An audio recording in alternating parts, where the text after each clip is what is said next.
Welcome back to The Lounge. We cover all the best of corporate travel and private jets from around the globe. Today we're diving deep into the electrification of aviation. The benefits of being able to power flights with electricity would be one of the many ways in which we would be able to reduce greenhouse gas emissions. According to the Air Transport Action Group, a Boeing 737-400 produces around 115 grams per passenger per kilometre, and the global airline industry produces around 2.1% of global CO2 emissions. The electric aircraft market size is expected to be worth around $39.61 billion by 2030. The industry is in its youth. However, Denmark and Sweden have announced a goal to make domestic flights fossil fuel free by 2030. To gain a better understanding of the electrification of aviation, I'm joined today by founder and CEO of Fly-on-E, Coram Ellis. Coram, thanks so much for joining me. Good morning. Thanks. It's fantastic to be here. Now, Coram, earlier this week, we flew on the Pipistrel Alpha Electro. What can you tell us about this aircraft? Anyone that's familiar with flying in a small aircraft knows that there's quite a lot of checking on the systems, particularly on the power and fuel systems, before you can take off so that you make sure you can leave the ground safely.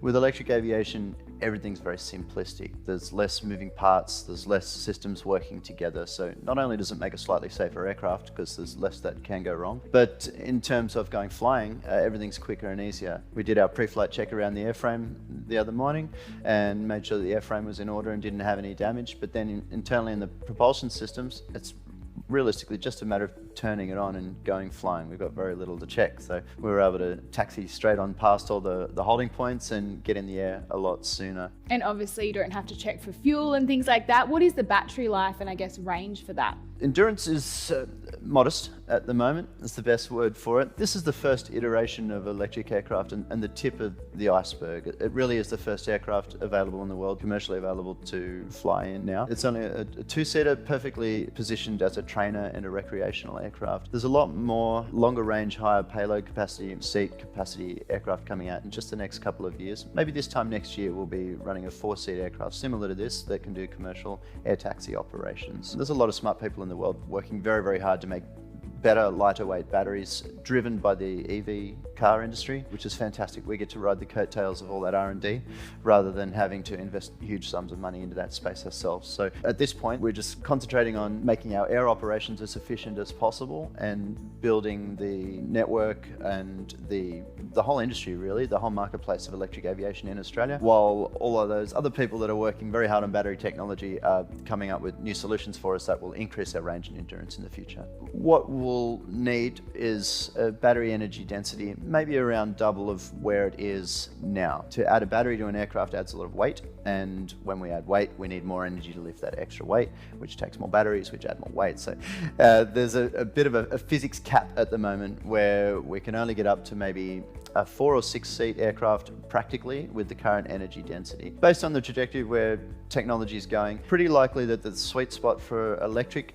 only aviation will only really ever be in that maybe 2 to 9 seat category. When we start getting bigger than that, we're going to need a duality of energy systems, maybe a hybrid with a sustainable aviation fuel or maybe a hydrogen hybrid if something happens in that space. So then how well would you say Australia is positioned to capitalise on the development of electric aircraft industry? There's an amazing amount of talent here in Australia. On the battery front, there's a couple of university projects on the East Coast and a couple of private commercial projects too, developing some new and interesting battery chemistry technology that might filter into actual battery hardware sometime soon. That's going to expand capacity, but also something that's very important, especially with a piece of equipment like this, is life cycle. There's no point in having a fantastically high capacity lightweight battery if we can only charge it 300 times. This sort of thing needs to complete maybe 400, 500, 600 cycles a year. A commercial aircraft will need to do more like 1,000 life cycles of the battery a year, and we don't want to be throwing the batteries away every 6 months or so. Well,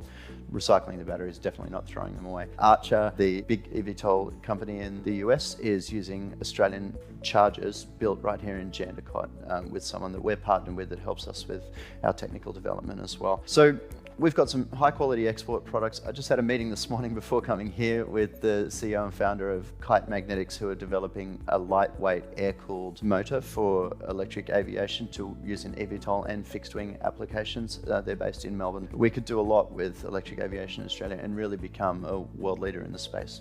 Before I let you go, is there anything else you can share with us today? Yeah, just that what we're noticing is that while Australia has this great talent and we've forged ahead a little bit as the tip of the sword in operations, doing maybe a little bit more than some other regions in the world, we're actually the least funded in Australia. So billions of dollars have flown into this space, there's that pun again, sorry, in the US for the development of various electric aircraft, eVTOL, fixed wing. There's a lot of startup activity happening there. A lot of it will fizzle out and a lot of that investment money will evaporate. It's the nature of startups and new technologies. And it's such a shame to see those billions of dollars, most of which will just fizzle away when we've got the opposite situation in Australia where we've actually achieved quite a lot. It's been tricky here with the VCs and the funds of the world to attract this tech development investment. I don't know what the perceived risk is in Australia, maybe that we have a low domestic market, but the world's so connected now, it's easy to export. We can develop technologies here in Australia and be a world leader in electric aviation export technologies, no problem at all. And in fact, we're already doing it. We just need a little bit more cohesion to bring some of the developers I mentioned together closer, working more interdependently on developing these technologies for, we could be exporting the world's greatest 4 or 5 seat electric plane in just a year or two. And that's something we can do with the right money. Well, thanks so much for talking with us today and coming down to the studio. Absolute pleasure. Great talking to you. Thanks for coming flying and come again sometime. To read the full feature or to see our other videos, head to themarketherald.com.au/fancy/the lounge. I'm Talia Seaton. Thanks for your company.